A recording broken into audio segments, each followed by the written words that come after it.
Hello champions, मैं हूं कुंवर अमन सिंह, आपका फिजिक्स गुरु भैया।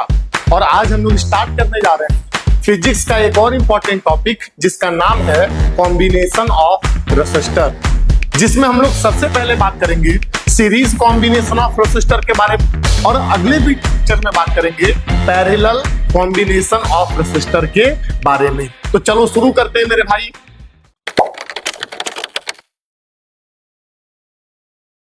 तो आ जाओ मेरे भाई, ध्यान से देखो, हम लोग क्या बात करने जा रहे हैं कॉम्बिनेशन ऑफ रेसिस्टर के बारे में। बात समझ में आ रहा है कि नहीं, कि रेसिस्टर आपस में कैसे कंबाइंड होते हैं। बात समझ में आ रहा है। अब ध्यान से देखो, अभी मैंने बताया है कि रेसिस्टर दो तरीके से कंबाइन हो सकते हैं, सीरीज कॉम्बिनेशन ऑफ रेसिस्टर और पैरेलल कॉम्बिनेशन ऑफ रेसिस्टर। बात समझ में आ रहा है कि नहीं। हम लोग यहाँ पे ये बात करेंगे कि रेसिस्टर आपस में सीरीज में कैसे कनेक्टेड होते हैं और पैरेलल में कैसे कनेक्टेड होते हैं। और इस वीडियो लेक्चर में बात करेंगे कि अगर रेसिस्टर आपस में सीरीज में कनेक्टेड है तो इक्विवेलेंट रेजिस्टेंस कैसे निकालेंगे। और इसके अगले वाले वीडियो लेक्चर में बात करेंगे कि अगर रेसिस्टर आपस में पैरेलल में कनेक्टेड है तो फिर इक्विवेलेंट रेजिस्टेंस कैसे निकालेंगे। तो आ जाओ भाई, ध्यान से देखो। एक बात ये बताओ, ये एक पॉइंट ए है और ये एक पॉइंट कौन सा है भाई, बी पॉइंट है। और अगर हमको ए पॉइंट से बी पॉइंट तक जाना है तो ये बताओ ए से बी तक जाने के लिए हमारे पास कितने पाथ अवेलेबल हैं। तो अगर ध्यान से देखोगे तो ए से बी तक जाने का हमारे पास केवल एक ही पाथ अवेलेबल है। क्लियर है कि नहीं। और वो कौन सा पाथ है, ये वाला।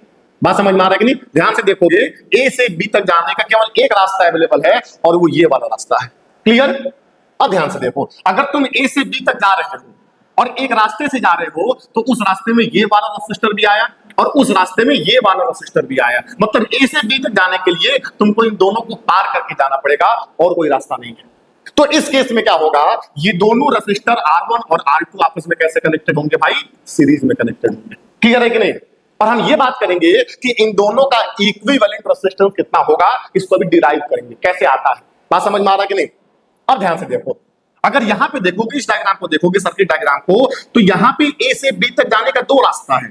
एक ऊपर वाला रास्ता है, ये हम ऐसे चाहें तो ए से बी तक जा सकते हैं, और एक ये नीचे वाला रास्ता है, हम चाहें तो ऐसे ए से बी तक जा सकते हैं। बात समझ में आ रहा है कि नहीं। अब देखो, जब ऊपर वाले रास्ते से जाते हैं तो केवल रास्ते में R1 पड़ता है और हम ए से बी तक पहुंच जाते हैं। और जब हम लोग नीचे वाले रास्ते से जाएंगे तो रास्ते में केवल R2 पड़ेगा और हम ए से बी तक पहुंच जाएंगे। तो एक रास्ते में केवल एक ही रेसिस्टर आ रहा है और उसके पैरेलल वाले रास्ते में दूसरा R2 रेसिस्टर आ रहा है। तो इस केस में क्या होगा, ये R1 और R2 ये दोनों आपस में कैसे कनेक्टेड होंगे भाई, पैरेलल में कनेक्टेड होंगे। कैसे कनेक्टेड होंगे, पैरेलल में कनेक्टेड होंगे। बात समझ में आ रहा है कि नहीं। तो ये होता है सीरीज कॉम्बिनेशन ऑफ रेसिस्टर, जहां पे रेसिस्टर आपस में इंड टू इंड कनेक्टेड होते हैं। और ये होता है पैरेलल कॉम्बिनेशन ऑफ रेसिस्टर, जहां पे रेसिस्टर जो है वो एक फिक्स पॉइंट के अक्रॉस जुड़े हुए होते हैं। अगर ध्यान से देखो तो R1 ए और बी के बीच में जुड़ा हुआ है और R2 भी तुम्हारा ए और बी के बीच में जुड़ा हुआ है। तो इस केस में ये दोनों पैरेलली जुड़े हुए हैं, तो ये पैरेलल कॉम्बिनेशन ऑफ रेसिस्टर है। और यहाँ पे इंड टू इंड जुड़े हुए हैं तो ये सीरीज कॉम्बिनेशन ऑफ रेसिस्टर है। क्लियर है कि नहीं। ठीक है। अब यहाँ पे ध्यान से देखो भाई, एक बात ये बताओ, अगर हमको ए से बी तक जाना है तो हमारे पास दो रास्ते अवेलेबल हैं। एक ये ऊपर वाला रास्ता है और एक जो है ये तुम्हारा नीचे वाला रास्ता है। बात समझ में आ रहा है कि नहीं। अब ध्यान से देखो, ये बताओ, अगर इस ऊपर वाले रास्ते से हम ए से बी तक जाते हैं तो रास्ते में R1 भी पड़ता है और रास्ते में R2 भी पड़ता है। ये दोनों रेसिस्टर आपस में रास्ते में पड़ते हैं जब ए से बी तक जाते हैं। तो ये एक बात ये बता दो भाई कि अगर किसी रास्ते से जा रहे हैं और ये दोनों रेसिस्टर रास्ते में आ गए तो इस केस में ये दोनों आपस में कैसे कनेक्टेड होंगे, सीरीज में कनेक्टेड होंगे। कैसे कनेक्टेड होंगे भाई, सीरीज में कनेक्टेड होंगे। बात समझ में आ रहा है कि नहीं। और अगर इसके पैरेलल वाले रास्ते से जाऊंगा तो रास्ते में ये R3 आ रहा है। ध्यान से देखोगे, रास्ते में ये R3 आ रहा है। क्लियर है कि नहीं। अब ये मान लो कि इन दोनों का जो इक्विवेलेंट रेजिस्टेंस है वो R है। मतलब इन दोनों को सॉल्व करने के बाद हमको जो इक्विवेलेंट रेजिस्टेंस मिलेगा वो कितना मिलेगा, R मिलेगा। और ये जो R है वो इस R3 के साथ कैसा है, पैरेलली कनेक्टेड है।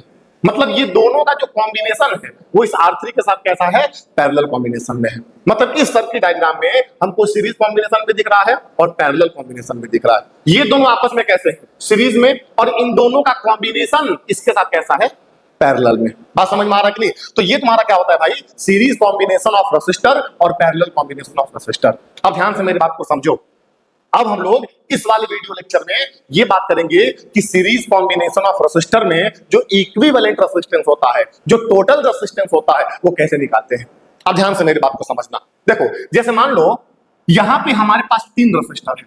पहले वाले का रेसिस्टेंस R1 है, दूसरे वाले का रेसिस्टेंस R2 है और तीसरे वाले का रेसिस्टेंस R3। और अगर ध्यान से देखा जाए तो ये तीनों आपस में इंड टू इंड कनेक्टेड है। तो इस केस में ये तीनों आपस में कैसे कनेक्टेड होंगे भाई? सीरीज में कनेक्टेड होंगे। बात समझ में आ रहा है कि नहीं? अब ध्यान से मेरी बात को समझना, अगर ये तीनों आपस में सीरीज में कनेक्टेड है तो एक बात ये बताओ, अगर ये बैटरी के साथ जुड़ा हुआ है, ये बैटरी का पॉजिटिव टर्मिनल है और ये बैटरी का निगेटिव टर्मिनल है, तो यहां से करंट कैसे फ्लो करके जाएगा? क्योंकि करंट कैसे फ्लो करता है? बैटरी के प्लस से बैटरी के माइनस तक आउटसाइड सर्किट। तो यहां से करंट ऐसे फ्लो करके जाएगा, इस तरीके से, इस तरीके से ये करंट ऐसे फ्लो करके जाएगा भाई, और फिर कहां पे आ जाएगा? बैटरी के नेगेटिव टर्मिनल में, अगर हम स्विच ऑन कर देते हैं तो।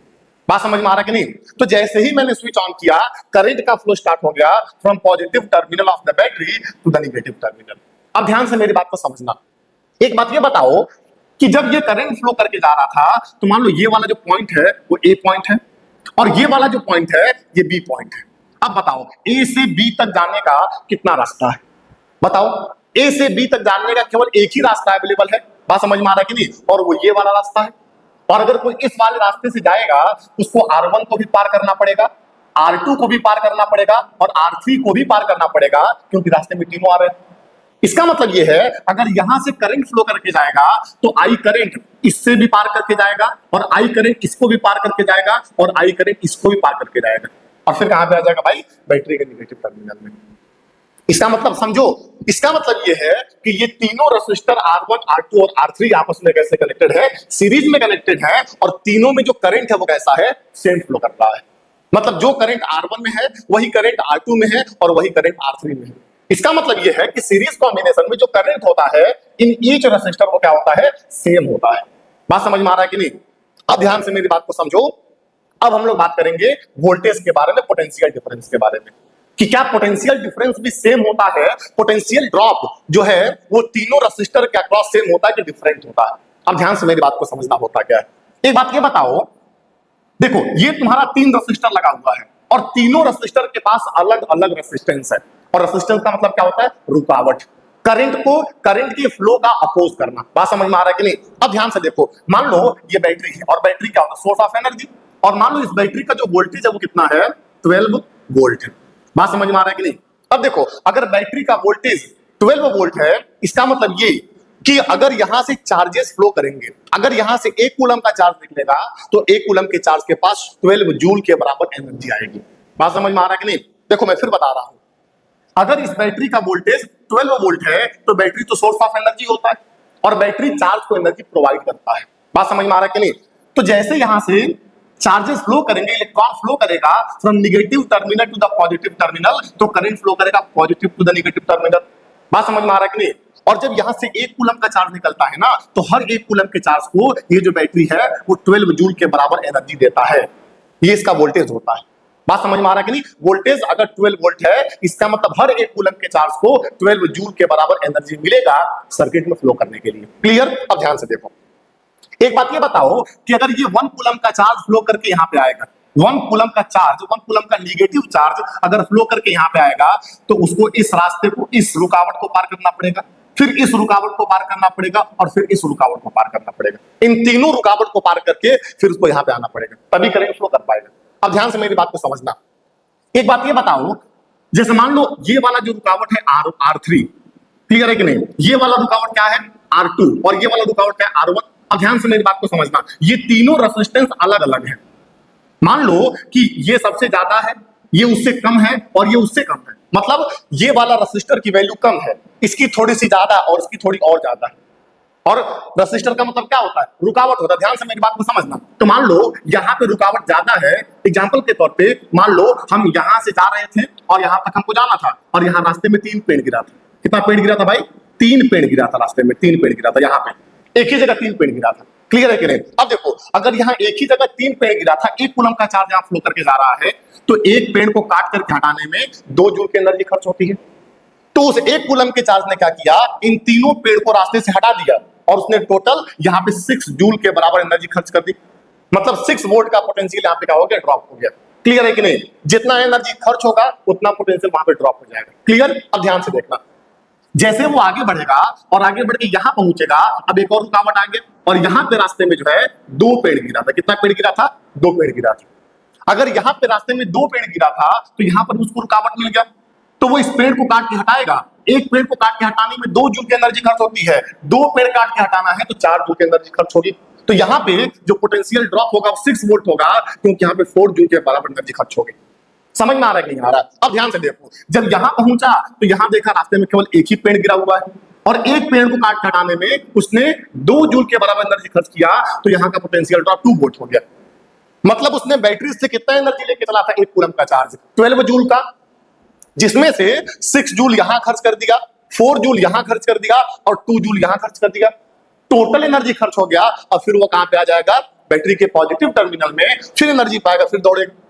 समझ में आ रहा है कि नहीं आ रहा? तो ध्यान से मेरी बात को समझो, क्या हर जगह पोटेंशियल ड्रॉप जो हो रहा है, जो वोल्टेज का ड्रॉप हो रहा है हर जगह, वो एक बराबर है कि अलग अलग है?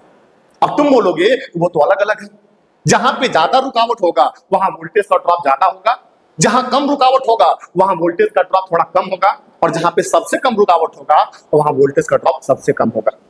और जो वोल्टेज बैटरी से मिलेगा 1 कूलम के चार्ज को, वही यहां पे उसको ड्रॉप भी करना है। समझ में आ रहा है कि नहीं?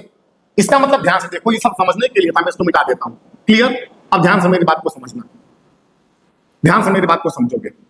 वो ये है कि ध्यान से मेरी बात को समझना भाई, कि यहाँ पे जो वोल्टेज ड्रॉप हो रहा है वो V3 हो रहा है, यहाँ पे जो वोल्टेज ड्रॉप है वो V2 हो रहा है, और यहाँ पे जो वोल्टेज ड्रॉप है वो V1 हो रहा है। और बैटरी से टोटल वोल्टेज मिला कितना है? V। बात समझ में आ रहा है कि नहीं? अगर बैटरी से 12 मिलेगा तो 6 यहाँ पे ड्रॉप हो जाएगा, 4 यहाँ पे ड्रॉप हो जाएगा और 2 यहाँ पे ड्रॉप हो जाएगा। इसका मतलब ये है कि जो पोटेंशियल बैटरी से मिलता है वो पोटेंशियल यहाँ पे डिवाइड होता है, और इन सभी का सम इस बैटरी के पोटेंशियल के बराबर होता है। समझ में आ रहा है कि नहीं आ रहा है? तो हम क्या लिखेंगे भाई? ध्यान से देखना, यहाँ पे ये लिखेंगे जो V होगा तो किसके बराबर होगा? V1 प्लस V2, और प्लस में क्या लिखेंगे? V3। ये तुमको दिमाग में रखना है भाई। ध्यान से मेरी बात को समझोगे, V किसके बराबर होगा? V1 plus V2 plus V3 के बराबर हो जाएगा। क्लियर है कि नहीं? चलो अब ध्यान से मेरी बात को समझना। एक बात ये बताओ, एक बात हमको ये बताओ कि यहाँ पे कितना करंट है I, और यहाँ पे कितना वोल्टेज है V1। According to Ohm's law V1 किसके बराबर होगा? I into R1। क्लियर है कि नहीं? अब बताओ यहाँ पे कितना करंट है I, यहाँ पे कितना वोल्टेज ड्रॉप है V2, तो according to Ohm's law V2 किसके बराबर होगा? I into R2। और एक बात ये बताओ, यहाँ पे कितना करंट है? सेम I, और यहाँ पे कितना वोल्टेज ड्रॉप है V3, तो यहाँ पे V3 किसके बराबर हो जाएगा? I into R3। ये तीनों ओम्स लॉ हम लोगों ने लिख दिया। और एक बात ये बताओ, अगर इन तीनों का इक्विवेलेंट यहाँ पे एक रेजिस्टेंस है, मतलब ये है कि ये तीनों मिलकर के जो चार्जेस के फ्लो को रोक रहे थे, चार्जेस के फ्लो को अपोज कर रहे थे, वो ये अकेले करेगा। बात समझ में आ रहा है कि नहीं? और बैटरी का वोल्टेज वाई V, अगर स्विच ऑन करोगे तो करंट का फ्लो स्टार्ट हो जाएगा इस तरीके से। करंट का फ्लो क्या हो जाएगा भाई? स्टार्ट हो जाएगा। यहाँ पे कितना करंट फ्लो करेगा? I, यहाँ पर भी I, यहाँ पर भी I, और यहाँ I करंट है, और उधर भी कितना करंट आ जाएगा? I। क्लियर है कि नहीं? ये तीनों मिल करके जितना करंट को अपोज कर रहे हैं वो ये अकेले कर रहा है, मतलब इन तीनों का जो रेजिस्टेंस है उसका ये इक्विवेलेंट है। समझ में आ रहा है कि नहीं आ रहा है? तो ध्यान से मेरी बात को समझोगे, यहाँ पे कितना वोल्टेज ड्रॉप होगा? इन तीनों पे मिलाकर के यहाँ पे अकेले ड्रॉप होगा, क्योंकि तीनों मिलकर के जितना रोकेंगे उतना ही अकेले रोकेगा। तो इन तीनों को मिलाकर के जो वोल्टेज ड्रॉप होगा वो यहाँ पे अकेले होगा, जो V होगा। क्लियर है कि नहीं? और ये किसके बराबर हो जाएगा? I इंटू R इक्विवेलेंट के बराबर हो जाएगा। सबको समझ में आ गया कि नहीं? तो V1 किसके बराबर होगा? IR1 के। V2 किसके बराबर होगा? IR2 के। और V3 किसके बराबर होगा? IR3 के। और V किसके बराबर होगा? I इंटू R इक्विवेलेंट के। इन सबको यहाँ पे लिखा जाए, क्या लिखेंगे? V किसके बराबर होगा भाई? I into R equivalent. V1 किसके बराबर होगा? I into R1। V2 किसके बराबर होगा? I into R2। V3 किसके बराबर होगा? I into R3। समझ में आ रहा है कि नहीं? अब एक काम करते हैं, V के जगह पे ये लिखेंगे, मतलब ये उठा के यहाँ पुट कर देंगे, ये उठा के यहाँ पुट कर देंगे, ये उठा के यहाँ पुट कर देंगे, और V3 के जगह पे ये पुट कर देंगे। पुट करो भाई। तो बताओ V के जगह पे क्या लिखोगे? I into R equivalent. V1 के जगह पे क्या लिखोगे? I into R1। V2 के जगह पे क्या लिखोगे? I into R2। और V3 के जगह पे क्या लिखोगे? I into R3। अब एक काम करो, I कॉमन कर लो, तो बताओ I किसके? I इंटू R इक्विवेलेंट किसके बराबर आएगा? I कॉमन कर लो, अंदर क्या बचेगा? R1 प्लस में क्या लिखोगे? R2, और प्लस में क्या लिखोगे? R3। अब बताओ ये I से I क्या हो गया? कैंसिल। ठीक है ना? जब कैंसिल होगा तो यहां से हमको आर इक्विवेलेंट किसके बराबर मिल जाएगा, R1 प्लस R2 प्लस क्या लिखोगे भाई, R3। जो तुमको एक इंपॉर्टेंट फॉर्मूला यहाँ पे मिल रहा है, ध्यान से मेरी बात को समझना। ये क्या मिल रहा है तुमको, एक बहुत ही शानदार इंपॉर्टेंट फॉर्मूला तुमको मिल रहा है। क्लियर है कि नहीं? मतलब अगर तीन रेसिस्टर आपस में सीरीज में कनेक्टेड है और पहले वाले का रेजिस्टेंस R1, दूसरे वाले का रेजिस्टेंस R2 और तीसरे वाले का रेजिस्टेंस R3 है, तो इस केस में जो इक्विवेलेंट रेजिस्टेंस होगा उन तीनों का, वो तीनों के रेजिस्टेंसेस का सिंपल इंडिविजुअल सम हो जाएगा। समझ में आ रहा है कि नहीं आ रहा? R1 plus R2 plus R3। Example के तौर पे ध्यान से मेरी बात को समझना। एग्जाम्पल के तौर पे ध्यान से देखोगे, मान लो अगर जो R1 है एग्जाम्पल के तौर पे वो कितना है, 2 ओम है। जो R2 है वो कितना है, 6 ओम है। और जो R3 है, यहाँ पे सही कर लेता हूं, R2 कितना है, 4 ओम है। और जो R3 है वो कितना है, 6 ओम है। क्लियर है कि नहीं? तो इन तीनों को मिला करके अगर तीनों सीरीज में कनेक्टेड है तो इस केस में जो इक्विवेलेंट रेजिस्टेंस होगा वो तीनों का सम होगा, R1 प्लस R2 और प्लस में क्या लिखोगे भाई, R3। तो यहां से हमको जो R इक्विवेलेंट मिलेगा वो किसके बराबर मिलेगा, 2 प्लस 4 और प्लस 6। तो यहां से जो टोटल रेजिस्टेंस होगा जब तीनों सीरीज में कनेक्टेड होंगे तो कितना आ जाएगा, 12 ओम के बराबर। ये होता है सीरीज कॉम्बिनेशन में इक्विवेलेंट रेजिस्टेंस निकालने का फॉर्मूला। समझ में आ रहा है कि नहीं? ध्यान से देखो, आगे बढ़ेंगे और यहां पे क्या लिखा गया है, the equivalent resistance is equal to the sum of resistances of all individual resistor. मतलब जो इक्विवेलेंट रेजिस्टेंस होता है वो सभी इंडिविजुअल रेजिस्टर के रेजिस्टेंसेस का सम हो जाता है। क्लियर है कि नहीं? उम्मीद करता हूं तुमको ये पूरा डेरिवेशन समझ में आया होगा, जो कि बहुत इंपॉर्टेंट है। क्लास 10th में इस पे बहुत ज्यादा न्यूमेरिकल और इसका डेरिवेशन एग्जाम में पूछा जाता है। क्लियर? ध्यान से देखो, आगे बढ़ेंगे। अब ये बताओ, अगर n रेजिस्टर आपस में सीरीज में कनेक्टेड है तो इस केस में जो इक्विवेलेंट रेजिस्टेंस होगा वो किसके बराबर हो जाएगा, R1 plus R2 plus R3 plus, ऐसे करते करते क्या हो जाएगा भाई, प्लस Rn। क्लियर है कि नहीं? अगर n रेजिस्टर आपस में सीरीज में कनेक्टेड होंगे तो हम इसका इस्तेमाल करेंगे। और एक बात और ध्यान से देखना, अगर n आइडेंटिकल रेजिस्टर सबका रेजिस्टेंस एक बराबर होगा और वो आपस में सीरीज में कनेक्टेड होंगे तो इस केस में जो R इक्विवेलेंट होगा किसके बराबर हो जाएगा, R plus R plus R plus R, और ऐसे करते करते लास्ट में क्या आ जाएगा भाई, प्लस R। और कितने बार आएगा ये, n टाइम्स, क्योंकि आइडेंटिकल रेजिस्टर है तो सबके पास रेजिस्टेंस एक जैसा होगा।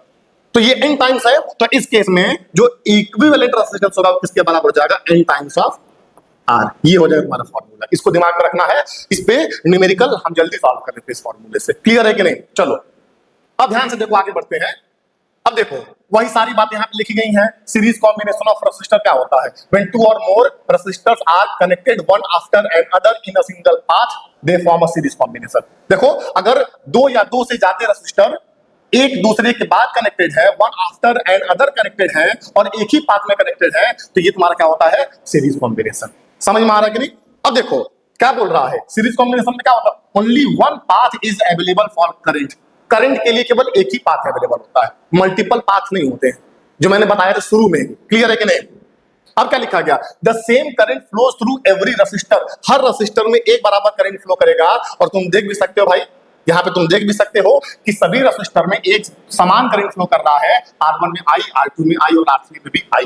समझ में आ रहा है कि नहीं? चलो अब यहां से आगे बढ़ा जाए, यहां से आगे बढ़ा जाए। अब क्या लिखा है, द टोटल रेजिस्टेंस इंक्रीजेस। मतलब जो नेट रेजिस्टेंस होगा सीरीज को सॉल्व करने के बाद वो इंक्रीज होगा, बढ़ेगा। जैसे देखो भाई एक बात ये बताओ, यहां पे ध्यान से देखो, ये तीनों आपस में सीरीज में कनेक्टेड हैं, R1 R2 R3। ये 2 ओम का था, ये 4 ओम का था, ये 6 ओम का था। जब तीनों को जोड़ोगे, जब सीरीज में कनेक्टेड होंगे तो कितना आ जाएगा, 12 ओम।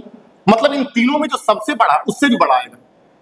तो सीरीज कॉम्बिनेशन में जो इक्विवेलेंट रेजिस्टेंस होता है उसकी वैल्यू जो इंडिविजुअल्स है ना उसमें जो सबसे बड़ा है उससे भी बड़ा आता है।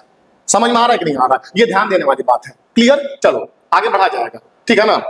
अब यहां से आगे बढ़ेंगे, कुछ इंपॉर्टेंट पॉइंट के बारे में बात करेंगे। क्या बोल रहा है, same current flows through every resistor. ये इंपॉर्टेंट क्या है तो मैं बता चुका हूं, हर रेजिस्टर में एक बराबर करंट फ्लो करेगा सीरीज कॉम्बिनेशन में। अब देखो voltage is divided among each resistor. सभी रेजिस्टर में वोल्टेज क्या होगा, डिवाइड होगा। मतलब जिस रेजिस्टर की वैल्यू ज्यादा है वहां पे वोल्टेज ड्रॉप ज्यादा होगा, और जिस रेजिस्टर की वैल्यू कम है वहां वोल्टेज ड्रॉप कम होगा, और जो टोटल वोल्टेज होगा वो सभी रेजिस्टर के अक्रॉस डिवाइड हो जाएगा, बट जाएगा, लेकिन करंट सभी में क्या रहेगा, सेम रहेगा। इस बात का ध्यान देना है सीरीज कॉम्बिनेशन में। Clear? Equivalent resistance is greater than the largest resistor. जो सबसे बड़ा रेजिस्टर होगा उससे भी बड़ा कौन आएगा? Equivalent resistance. समझ में आ रहा है कि नहीं आ रहा है? क्लियर? अब क्या बोल रहा है? If one resistor break the entire circuit stop working. अगर एक रेजिस्टर काम करना बंद कर देगा तो फिर सारे काम करना बंद कर देंगे। बात समझना। जैसे अगर ये एक बल्ब फ्यूज हो गया, ये एक बल्ब काम नहीं कर रहा है तो ये तीनों बल्ब काम नहीं करेंगे।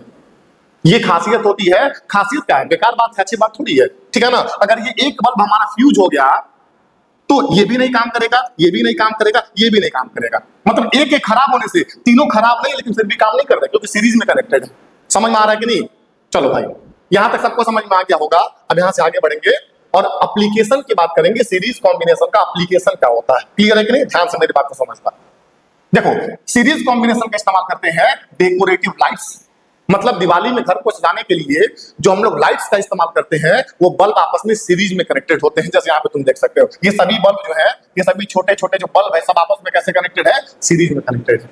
समझ में आ रहा है कि नहीं? उसके बाद से जो टॉर्च का सर्किट होता है वो सीरीज कॉम्बिनेशन है। देखो, ये बैटरी है, ये दोनों बल्ब आपस में सीरीज में कनेक्टेड है। तो टॉर्च में क्या होता है? जो टॉर्च का सर्किट होता है वो सीरीज में कनेक्टेड होता है। बात समझ में आ रहा है कि नहीं? ठीक है। उसके बाद से जो फ्यूज होता है, जो घर में फ्यूज लगता है, जिसको सेफ्टी बोलते हैं, सेफ्टी डिवाइस बोलते हैं, फ्यूज कनेक्टेड इन सीरीज। तो घर में क्या होता है ना, जब घर की वायरिंग होती है तो वहां पे घर के बाहर या सभी इलेक्ट्रॉनिक अप्लायंसेस के साथ जो फ्यूज जोड़ा जाता है वो लाइव वायर के साथ सीरीज में जोड़ा जाता है। बात समझ में आ रहा है कि नहीं? चलो भाई, उसके बाद से जितने भी सिंपल इलेक्ट्रिकल सर्किट होते हैं वो सीरीज कॉम्बिनेशन में ही होते हैं। तो ये तुम्हारा क्या है? सीरीज कॉम्बिनेशन का एप्लीकेशन है। तो उम्मीद करता हूं मेरे भाई तुमको ये पूरा क्लास समझ में आया होगा। चलो, अगर इसमें कोई दिक्कत है, कोई परेशानी, कोई क्वेश्चन तुम पूछना चाहते हो तो कमेंट बॉक्स में कमेंट कर सकते हो। मैं कमेंट पढ़ूंगा और तुम्हारे क्वेश्चन का आंसर जरूर दूंगा। तब तक के लिए मेरे भाई, stay connected, stay educated. Thank you very much.